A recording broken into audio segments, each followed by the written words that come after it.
Bien, buenos días. ¿Cómo amanecimos? Bueno, bendecido, gracias a Dios. ¿Cómo estamos hoy? ¿Dispuestos? Dispuestos. Qué bueno.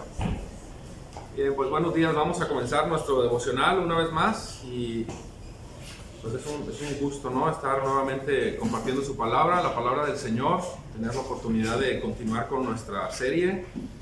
Siempre me gusta comenzar recordándoles en cuál es nuestra serie, ¿no? Porque creo que a veces siento que se nos olvida. Bueno, espero no sea el caso, pero me parece que tenemos que irnos ubicando desde ese principio. Estamos en la carta a Timoteo. ¿Qué capítulo es? Capítulo 2. Ya vamos avanzando, gracias a Dios. Ahí vamos. Quiero hacer un pequeño resumen de lo que analizamos el devocional anterior. ¿Alguien recuerda el título de nuestro estudio del domingo pasado? Bueno, es una oración que revela el carácter compasivo de Dios. Y esa oración que revela el carácter compasivo de Dios es el que precisamente nuestro Señor desea implantar en nuestro corazón. Y es precisamente el título de nuestro devocional para el día de hoy, segunda parte pudiéramos llamarlo. A manera de resumen, estuvimos estudiando la diferencia entre la instrucción del capítulo primero y la instrucción de este capítulo segundo que estamos viendo, y veíamos unas pequeñas diferencias que en esencia tienen que ver con la práctica, ¿no? Por un lado vemos el ejercicio, más bien la enseñanza de la doctrina en cuanto al cuidado de la doctrina que tenemos que tener, la sana doctrina, y por otro lado estamos observando la necesidad que tenemos de aplicarla. Y es clara la manera, o es contundente la forma en cómo el apóstol Pablo inicia este capítulo 2. Eso fue por principio de cuentas. Por otro lado, analizamos un poco el contexto histórico que creo que vamos a abordar mucho hoy en esta ocasión, otra vez. Hablamos un poquito de la situación que se derivó precisamente en la iglesia de Éfeso a consecuencia del emperador, ¿no?, que gobernaba en ese momento Roma, y era Nerón, y bueno, cómo se fueron dando una serie de circunstancias apremiantes que obligaron, pues, entre comillas, a la iglesia a interceder. Porque yo creo, estoy convencido de esto, de que nada es casualidad. Dios, por alguna razón, por algún motivo, por alguna circunstancia, en los misterios de Dios y en las razones que Dios conoce, propició que todas las cosas se fueran dando de esa forma para que la iglesia orara.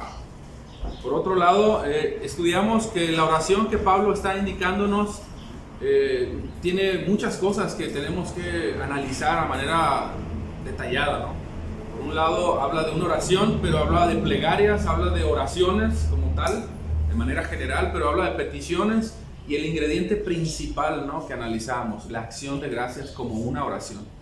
Yo quiero comenzar a partir de esta pequeña introducción, pero antes te recuerdo la reflexión que estábamos haciéndonos, ¿no?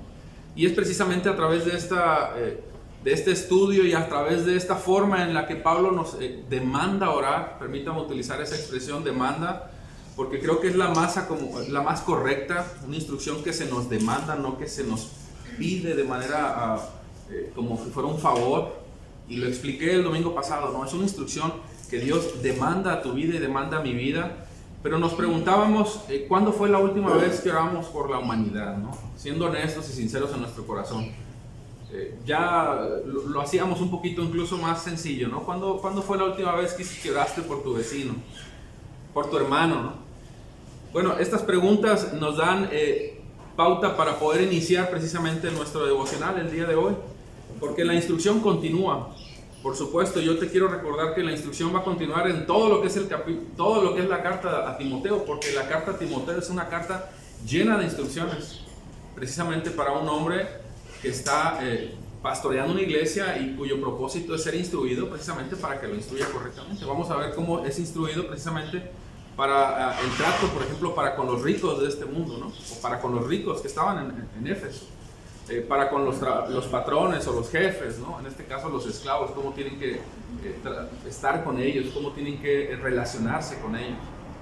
Así que vamos a iniciar dando lectura al versículo 1 y 2, nos vamos a enfocar en el versículo 1 y 2, capítulo 2 de Timoteo, versículos 1 y 2. Lo voy a leer. Dice: exhorto, se hagan plegarias, oraciones, peticiones con acción de gracias por todos los hombres. Analiza el versículo 2 y fíjate cómo esto implica aún mucho más de lo que se nos está aparentemente diciendo, ¿no? Porque abarca, dice, por los reyes, es decir, por las autoridades, por todos los que están en autoridad, valga la redundancia, para que podamos vivir una vida tranquila y sosegada, con toda piedad y dignidad. Padre, yo te ruego en esta mañana, Señor, que traigas palabra a tu siervo. Ruego, Dios, en esta mañana que traigas paz, tranquilidad, Señor, para poder articular mis palabras con mis pensamientos, con las ideas, Señor. Ruego que sea tu Espíritu Santo quien dirija a Dios y no un hombre. Ruego, Dios, que sean nuestros oídos prontos y listos, Dios, para escuchar lo que tú tienes que hablarnos una vez más. Porque todo se trata, Dios, de ese carácter compasivo que tú has mostrado, nos sigues mostrando y deseas implantar en nuestros corazones. Revélate en nuestras vidas, trae paz, Señor, a nuestras vidas, a nuestros corazones. Tu sabiduría nos ilumine una vez más, en el nombre de Jesús. Amén. La instrucción es clara, es orar. Aquí hay que entender algo, hermanos, no es solamente orar. Hay que entender las formas y hay que entender el por qué orar. La realidad es que necesitamos ejercitarnos en esta disciplina, permítame llamarle disciplina, o en esta virtud. ¿Por qué? Porque es a través de la oración como ellos precisamente llegarán al conocimiento de la verdad, y no es que sea la oración en sí misma, es que es la súplica que tú y yo vamos a hacer a Dios, nuestras súplicas o plegarias que van a ser presentadas a Dios, para que Él, movido en misericordia, precisamente traiga a sus pies a los que Él ha escogido o ha decidido, ¿no? Pero aquí el punto es entender la forma en la que nos está precisamente pidiendo el apóstol Pablo que oremos. Esta instrucción, hermanos, nos lleva a poner en práctica precisamente lo que hemos venido estudiando, les decía hace un momentito, incluso en el capítulo anterior. El versículo 5, precisamente del capítulo 1, te voy a recordar lo que dice: pero el propósito de nuestra instrucción es el amor nacido de un corazón puro. Bueno, es que precisamente lo que el apóstol Pablo quiere es que ese amor puro que tú y yo decimos tener en nuestro corazón, esa buena conciencia en la cual tú y yo podemos habitar por la gracia de Dios y que ha sido lavada y regenerada por la gracia de Dios, nuestra conciencia, nuestro pensamiento, y esa fe sincera y genuina que tú y yo tenemos en Cristo, nos lleva precisamente a aplicar nuestra enseñanza. ¿Cuál? Precisamente la que hemos venido estudiando. Su palabra, la sana doctrina que tú y yo tenemos, la palabra de Dios que tú y yo recibimos a través de algún hermano, no sé quién, en tu caso muy particular, yo sí recuerdo cuando a mí me compartieron, y que por la gracia de Dios y seguramente por las oraciones de estos hombres y de estas mujeres, tú y yo podemos decir que estamos aquí en esta mañana. Pero si hay algo que tenemos que recordar, hermanos, es la constante forma en la que la Escritura nos llama a ser prácticos en la vida que vivimos en Cristo. No una vida religiosa, hermanos. A un religioso se le identifica más por ser una persona que pregona con sus labios y su manera de vivir, pues no de vivir, su manera de vestir, pero se le identifica tristemente más por esa forma de vida que por la práctica como tal. Y a mí me llama muchísimo la atención cómo Santiago, el apóstol Santiago, y te lo recuerdo, nos hace un hincapié bastante fuerte en esto. Capítulo 1, versículos 22 al 25, dice: sean hacedores de la palabra y no solamente oidores. Eso de entrada ya nos está a nosotros animando, pero por supuesto nos está poniendo en una situación de confrontación. Y no nos gusta a veces ser confrontados con la verdad, pero esto es algo que debe de ser aplicado de manera directa a nosotros, porque si decimos vivir en la verdad, esto tiene que ser una vida práctica para nosotros. ¿Qué cosa? Orar. El domingo pasado decía que es algo que se nos complica, y lo digo con pena, pero no puedo generalizar. Y por supuesto, no es jactancia, pero no es el caso personal, porque la vida de oración debe de ser un deleite, un disfrute, debe de ser algo que tú constantemente anheles, porque estás hablando con el Creador, estás hablando con tu Señor, Y ese privilegio no lo tiene cualquiera, lo tenemos nosotros como hijos de Dios. Preguntémonos, enfocándonos en este tema que el apóstol Pablo nos está enseñando, nos está resumiendo en estas líneas. ¿Será que simplemente nos está pidiendo que oremos, simple y llanamente? Bueno, la respuesta evidentemente es no. ¿Por qué? Porque precisamente nos hemos descubierto en la medida que vamos leyendo que hay algo que nos demanda. Y ese algo que nos demanda tiene que ver con plegarias, y yo hice un hincapié muy marcado el domingo pasado en cuanto a la diferencia de este tipo de oración. Explicaba qué es una plegaria, qué es una intercesión, qué es una acción de gracias.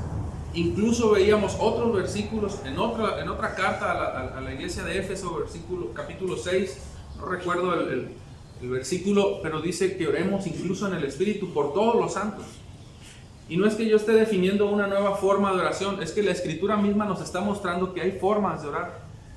Y una plegaria, te recuerdo, es orar por una persona o por esa persona a la que tú estás enfocándote a orar, derramando tu corazón por él.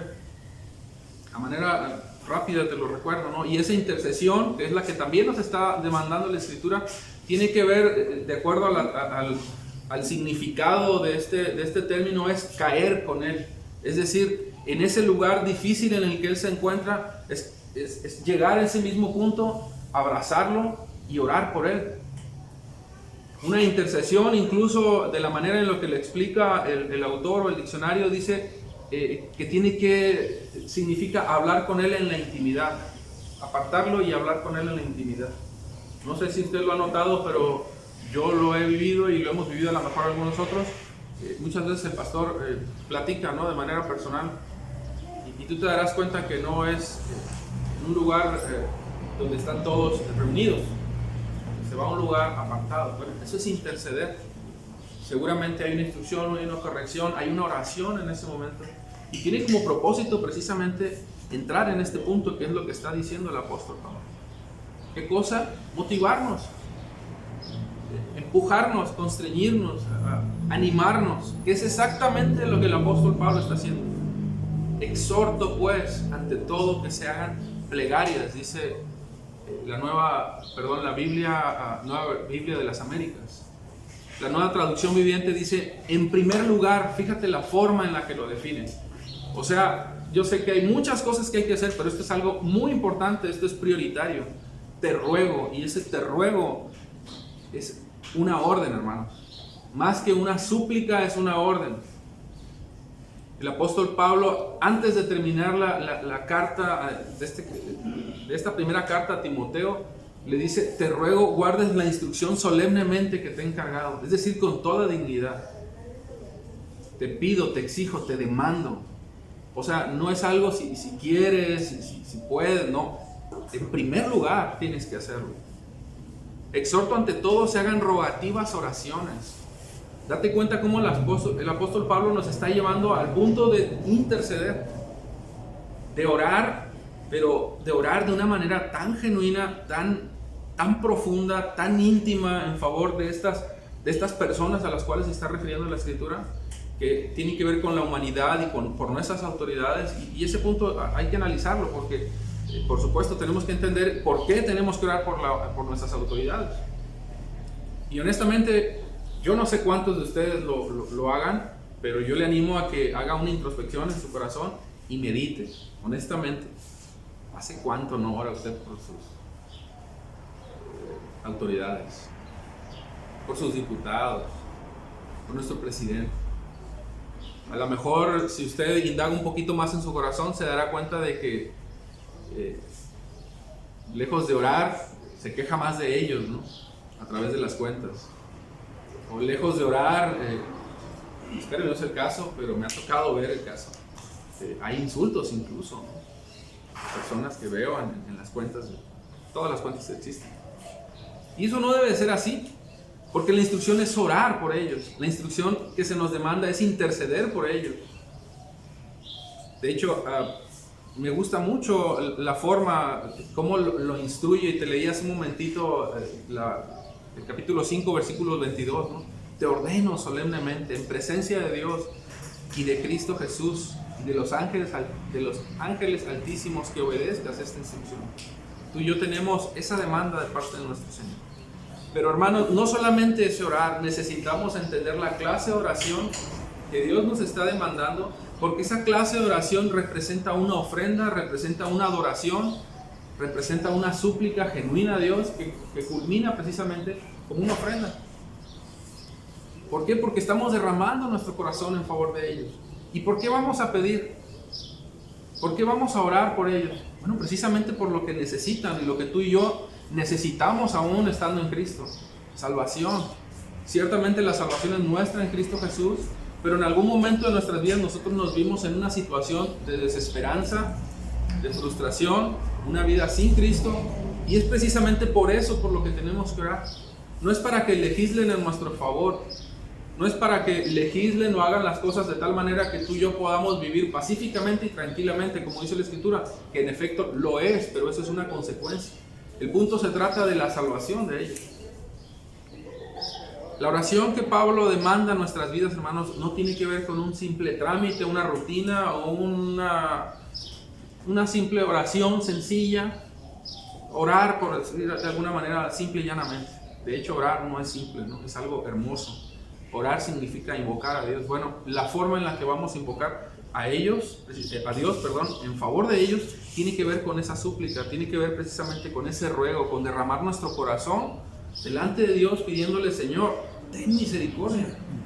Señor, apiádate de las decisiones que están tomando. Señor, haz tu voluntad en todo lo que están decidiendo. Hermanos, cada vez que ellos levantan la mano, cada vez que ellos legislan, cada vez que hagan lo que hagan, al final de cuentas nosotros sabemos y entendemos, por lo que conocemos de nuestro Señor, que quien gobierna cada una de esas decisiones no son los hombres.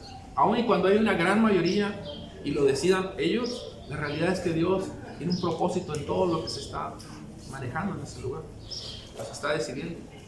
Por eso nuestra oración en favor de ellos tiene que ver con una súplica, con un ruego, pero más que por ese tipo de decisiones, que en realidad también debemos de tenerlas en cuenta, tiene que ver por la salvación, el conocimiento de la verdad. Y es que cuando el conocimiento de la verdad, la salvación llega a sus vidas, la gracia y la misericordia es manifestada, las formas en las que van a decidir finalmente van a ser diferentes, no pueden ser iguales. Tendrán temor para decidir, tendrán temor para hacer lo que tienen que hacer y sabrán que tienen que hacerlo con la responsabilidad de vida.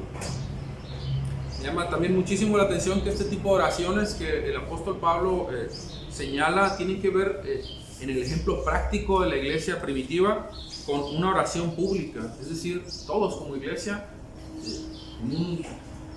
no sé si pueda decirse en un culto como tal, ¿no? Pero sí en un evento público, en un lugar masivo, como en este caso, poder levantarnos y extender nuestras oraciones, extender nuestras plegarias y nuestras súplicas a Dios en este sentido. Yo quiero precisar 4 aspectos importantes acerca de este propósito que Dios demanda a mi vida y demanda a tu vida. 4 aspectos que al momento en el que yo oro y voy de la mano con esta instrucción o en armonía con esta instrucción que estamos analizando, Dios cumple un propósito en mi vida. Dios me revela muchísimas cosas y me permite entender muchísimas cosas en su palabra. Número 1, y es precisamente el tema, ¿no?, de nuestro devocional, conocer su voluntad. Pero en la medida que yo conozco su voluntad, la cual me está demostrando en este versículo, en estas líneas, yo también me doy cuenta que Dios me está demostrando su sentir para con la humanidad. Hermanos, Dios se duele por su creación. O sea, entendamos que Dios no es que esté mordiéndose las uñas, ¿no?, por lo que deciden o por lo que hagan, pero Dios ama a su creación y Dios desea que la salvación llegue a sus vidas. Y esto nos lleva a otro punto, precisamente al tercer punto: entender que Dios no se olvidó de su creación como lo asimilan o lo manifiestan los deístas, ¿no? Que simplemente Dios nos creó, nos dejó en un lugar y se olvidó de nosotros. No, lo que Dios hizo es crearnos a su imagen, a su semejanza, con el propósito de que vivamos para su gloria, de que reflejemos su carácter, reflejemos su gloria y demos gloria de vida a su nombre. Pero tenemos que interceder para que así sea. Porque la imagen del hombre hoy sigue siendo la de Dios, sin embargo es una imagen manchada, distorsionada de la verdad que en un principio se mostró que es la gloria de Dios. Por otro lado, conozco, como te venía diciendo, el corazón compasivo de Dios por su creación. Tú analiza cómo Dios está instruyendo a Pablo, y cómo Dios nos está instruyendo a nosotros, y cómo Dios instruye a la iglesia de Éfeso con un solo propósito. No solamente para que la salvación llegue a estos hombres que no conocen al Señor, sino también para que tú te des cuenta que hay un corazón compasivo de Dios. Hay un corazón amoroso, tierno de parte de Dios. Es que Dios, hermanos, es amor. Ciertamente, también Dios es justicia. Pero la forma en la que nosotros vamos a hablarles a estas personas para que lleguen a la salvación será mostrándoles la verdad del Evangelio, pero al mismo tiempo revelándoles, ¿no?, el carácter compasivo de Dios que tiene, porque en efecto Dios se muestra en misericordia, se muestra en gracia, se muestra en paciencia. Te leo el versículo 4 al 6. Quien quiere, dice, quien quiere que todos se salven y lleguen a conocer la verdad. ¿Quién quiere? Bueno, obviamente Dios. Que sean salvos y lleguen al conocimiento de la verdad. Y fíjate la forma en la que define precisamente, se define Él como Dios, ¿no? Dice, pues hay un Dios y un mediador, no hay nadie más, solamente Él. Él quiere que todos sean salvos, que todos lleguen al conocimiento de la verdad, pero fíjate la manera en la que se hace presente Dios como el único Señor y Salvador. Pues hay un Dios y un mediador que puede reconciliar a la humanidad con Dios, y es el hombre Cristo Jesús. Él dio vida para comprarles la libertad a todos. Yo estoy en una versión diferente. ¿Alguien tiene la Reina Valera? ¿Me la puede leer, por favor? Porque hay un solo Dios y un solo mediador entre Dios y los hombres, Jesucristo hombre. Hay un solo mediador. Y Él desea que todos lleguen a la salvación. Desea que todos lleguen al conocimiento. Y ese es el propósito precisamente para estas personas por quienes estamos intercediendo. Una pregunta. ¿Tú en verdad anhelas conocer la voluntad de tu Señor? Si tú en verdad anhelas conocer la voluntad de tu Señor, tú has escuchado hoy un propósito de Él. Has escuchado un propósito. Y ese es: ora, intercede, ruega por la humanidad. Si en verdad amas su voluntad, no podrás ser indiferente a esta instrucción. No puedes ser indiferente. Obedecerás y entenderás que el propósito de Dios para con la humanidad es precisamente este: la salvación. El mismo propósito que se ha cumplido en ti y que se desea que sea cumplido precisamente en aquellos que no le conocen. Me llama muchísimo también la atención cómo esta instrucción va de la mano con la instrucción, o más bien con la forma en la que el Espíritu Santo intercede en favor de nosotros. Si tú lees el capítulo 8 del libro de Romanos, versículos del 26 al 27, te lo voy a leer. Dice: de la misma manera también el Espíritu nos ayuda, es decir, el Espíritu Santo con E mayúscula, dice, nos ayuda en nuestra debilidad. No sabemos orar como debiéramos, pero fíjate lo que dice después. Pero el Espíritu mismo, dice, intercede por nosotros con gemidos indecibles. Y aquel que escudriña los corazones sabe cuál es el sentir del Espíritu, porque Él intercede por los santos conforme a la voluntad de Dios. Fíjate cómo intercede por nosotros con un lenguaje divino, con un lenguaje que tú y yo no podemos interpretar, porque es un lenguaje angelical. Es un lenguaje entre Dios y el Espíritu, pero me llama la atención por encima de esto que está intercediendo por nosotros. Y esta forma en la que el Espíritu Santo intercede por nosotros, pareciera que es la misma forma en la que nosotros también tenemos que interceder, pero en este caso por la humanidad. Es que mientras el Espíritu Santo intercede en favor de los santos para que conozcan la voluntad de Dios, para que se santifiquen, el punto es que nosotros como hijos de Dios, Dios nos ha puesto como mediadores, si se puede decir de alguna manera, para ser ministros de la reconciliación de estos hombres que están perdidos en sus vidas para con Dios. Y esto es claro y fácil de entender, porque el capítulo, no traigo ahorita a la mente el capítulo, pero en la carta de Corintios, ahorita lo vamos a leer, hace referencia, ¿no? Y lo leía creo el domingo pasado, que nosotros somos ministros de la reconciliación, precisamente para que aquellos que no conozcan, a través de nosotros conozcan. La pregunta es, ¿cómo van a conocer si nosotros no nos mostramos o no activamos nuestra fe de manera genuina, ¿no? En favor de ellos? ¿Cómo? En la oración. Hermanos, tenemos que aprender a interceder por la humanidad de la forma en la que Dios lo demanda, porque lo que Dios demanda realmente en este sentido es un clamor por ellos. Un clamor, te decía, no es para que legislen bonito en favor de nosotros y nos vaya bien. No, digo, en parte eso, por supuesto, ¿no? Deberíamos de tenerlo en nuestra mente y en nuestro deseo porque queremos vivir tranquilamente en nuestra ciudad. Pero el punto tiene que ver con la reconciliación y la gracia, la misericordia y la salvación en sus vidas. Hay muchos beneficios en esta oración, hay muchísimos beneficios que podemos entender. Y uno de ellos es, fíjate cómo a través de esta oración yo comprendo lo siguiente. Yo puedo darme cuenta si oro en este sentido y si sigo la instrucción que Dios me está demandando en este momento, me puedo dar cuenta si en mí existe también un corazón compasivo, por ejemplo. Es que, hermanos, si Dios tiene misericordia de ellos, lo correcto es que tú y yo entremos en esa línea, en esa coherencia bíblica también. Es decir, que nosotros también tengamos un corazón compasivo.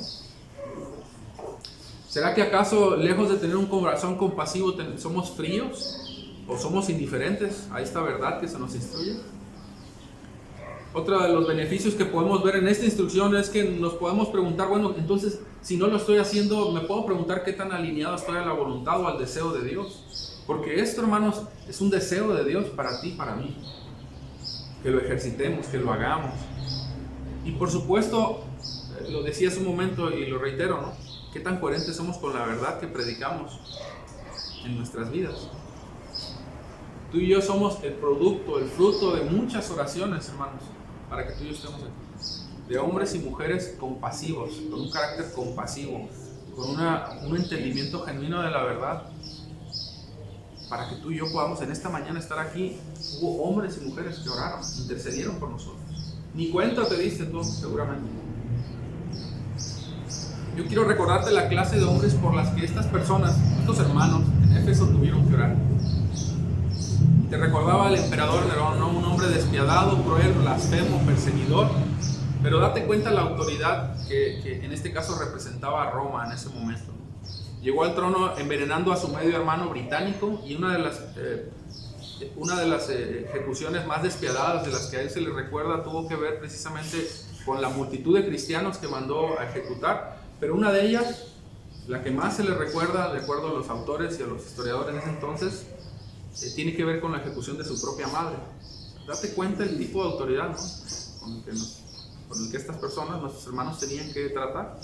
Se le recuerda también por ser un hombre no solamente despiadado, sino algo mal, ¿no? De la cabeza. En un momento complicado en la historia de Roma, estaba ardiendo Roma, se le recuerda por, lejos de haber tomado medidas drásticas y rápidas, prontas, para la salvación del pueblo, de la sociedad, lo que hizo fue tomar la lira y empezar a componer canciones viendo cómo ardía, ¿no? la ciudad. Bueno, es por este tipo de personas por los que la iglesia de Éfeso tenía que orar. Y aquí nosotros nos quejamos porque sube el gas, o el kilo de tortilla, o los limones ya están caros, pero no estamos enfrentándonos a eso. Tú te preguntarás tal vez, ¿no? ¿Se puede orar por este tipo de personas? ¿En serio tenemos que orar por este tipo de personas? Bueno, sí, hermano, la verdad es que sí. Y la Escritura no dice ora por estos y estos no, y estos sí, no, ora por ellos. Y es enfático, con súplica, con ruego, con intercesión. Reflexiona esto, hermanos. Bíblicamente nosotros tenemos un grado de responsabilidad, no sobre las decisiones que ellos tomen. No tenemos un grado de responsabilidad por las decisiones que ellos tomen. Tenemos un grado de responsabilidad porque las autoridades que en este momento están ahí han sido puestas por Dios, pero han sido puestas por Dios para que tú también ores por ellos y para que sepan gobernar, sepan legislar, sepan hacer su trabajo, Pero obviamente no es por las decisiones por las que a nosotros, por las decisiones de ellos por las que a nosotros se nos va a llamar a cuentas. Se nos va a llamar a cuentas por si en verdad oramos por ellos, si en verdad suplicamos a Dios por su salvación, si en verdad suplicamos a Dios para que lleguen al conocimiento de Dios y genuinamente puedan entregar sus vidas al Señor. Eso ya no está en nuestras manos, eso está en las manos del Señor. Definitivamente no está en nosotros, pero en nosotros sí está interceder por ellos. Nuestra responsabilidad no concluye con ejercer simplemente un voto. Nuestra responsabilidad diariamente, hermanos, es orar por ellos, es interceder por ellos. No es entrar en debate en las redes sociales, no es entrar en discusiones en temas polémicos. Y yo creo que este tema es muy interesante porque ahorita la situación a nivel internacional está complicada, ¿no? Hay tensión a nivel mundial, políticamente hablando. Tú te puedes dar cuenta si prendes ahorita la tele y pones cualquier medio, tú te vas a dar cuenta que ahorita la cuestión está, como dicen, color de hormiga. Bueno, tenemos que orar, no solamente por nuestras autoridades locales, sino a nivel mundial, porque decisiones que ellos puedan tomar definitivamente van a repercutirnos a nosotros también en nuestras vidas. ¿De qué forma? Bueno, solamente Dios conoce los misterios y las formas en las que pudieran resultar, ¿no? Ya sea a nuestro favor o en contra. Lo cierto es que nosotros tenemos que orar para que no solamente tomen decisiones correctas, sino que lleguen al entendimiento y al conocimiento de la verdad. Hay mucho que analizar y en este sentido, en un contexto histórico, se me acaba el tiempo y no puedo abordar mucho más, pero en el contexto histórico, para concluir, hay algo que yo veo que a Pablo lo movió, ¿no? Él fue guiado en el Espíritu para que precisamente intercediera por la iglesia, por las autoridades y explicara o transmitiera este sentir a la iglesia. Y es que del versículo 1 al versículo 8, por lo menos en el contexto histórico, yo puedo entender que Pablo sentía dolor en su corazón al ver seguramente una iglesia apática, una iglesia fría, una iglesia insensible y carente de compasión. No lo estoy afirmando porque no lo dice como tal la Escritura, pero en el contexto histórico me llama la atención que eso pudiera ser una realidad que estuviera viviendo la iglesia. Posiblemente los estaba previniendo para que no cayeran en esa apatía, o posiblemente los estaba corrigiendo para que no continuaran con esa frialdad en su corazón. Pero si hay algo que más le mortificaba y más le preocupaba a Pablo, era en lo relacionado precisamente a la doctrina. Y es que la doctrina que estaba prevaleciendo en ese momento, usted recordará, era la doctrina judaizante. Y la doctrina judaizante enseñaba todo lo contrario a la salvación que tú y yo encontramos en Cristo a través de la gracia. Los judaizantes, si tú recuerdas, enseñaban que la salvación es por obras, es cumpliendo la ley para ser salvos. La circuncisión, la imposición de reglas humanas y abstenerse de alimentos, entre otro montón de reglas. No es por gracia, decían ellos. Y eso le dolía en el corazón a Pablo, porque precisamente lo que Pablo está hablando es que la humanidad llega a la salvación a través de Cristo, mientras este tipo de hombres, este tipo de enseñanzas, este tipo de doctrinas, lo que trataba de hacer era todo lo contrario. Demostrar que para ser salvos bastaba con que nosotros actuáramos u obráramos en favor de la ley, o actuando cumpliendo la ley. Lo que estas doctrinas enseñaban, es decir, el judaísmo enseñaba, era precisamente el exclusivismo religioso, que la salvación era solo para una élite privilegiada y que la salvación era solamente para los judíos, para nadie más. Cuando claramente acabamos de ver en el versículo 4 y 5, creo y 6, que hay un solo mediador, un solo Dios, Cristo Jesús, hombre, quien se dio, dice, a sí mismo en rescate por todos. Esta es la única verdad y esta es la verdad que ellos tienen que entender. ¿Por qué? Porque a través de esta verdad nosotros estamos revelándoles el genuino conocimiento de la fe en Cristo que tenemos. Es decir, cómo nosotros, entendiendo esta verdad, nosotros llegamos a los pies de Dios en arrepentimiento, por supuesto, y luego de muchas oraciones, pero esta verdad no solamente tiene que ser revelada a tu vida, tiene que ser revelada también a ellos. Y para esto dice la Escritura, fui constituido yo, dice el apóstol Pablo, ¿no? Predicador y apóstol, digo la verdad en Cristo, no miento, como maestro de los gentiles en fe y verdad.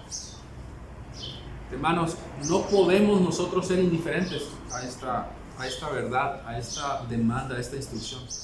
De hecho, el título con el que yo quería empezar este estudio hoy estaban indecisos, ¿no? Si un corazón compasivo, a través de la oración que Pablo nos revela y que Dios nos pide, o tener que llamarle de esta forma, ¿no?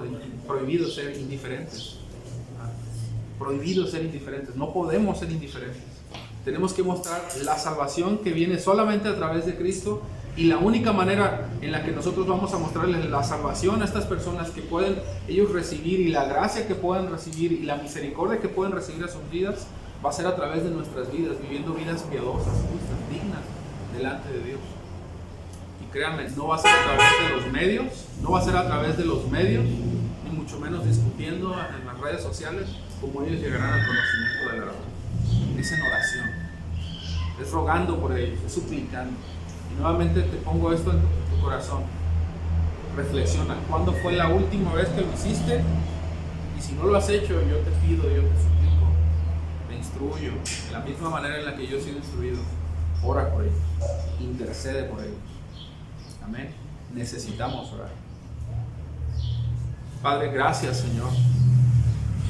Te bendecimos una vez más, te damos toda gloria, Señor, porque sabemos que tú nos estás llevando en este sentir, en este deseo tuyo, Dios, que tiene como propósito presentar ofrendas, Dios, también delante de ti, de gratitud, en gratitud, Dios. Gracias, Señor, por todo lo que haces en nuestros corazones, y porque tu Espíritu Santo nos está llevando en este sentido, Señor.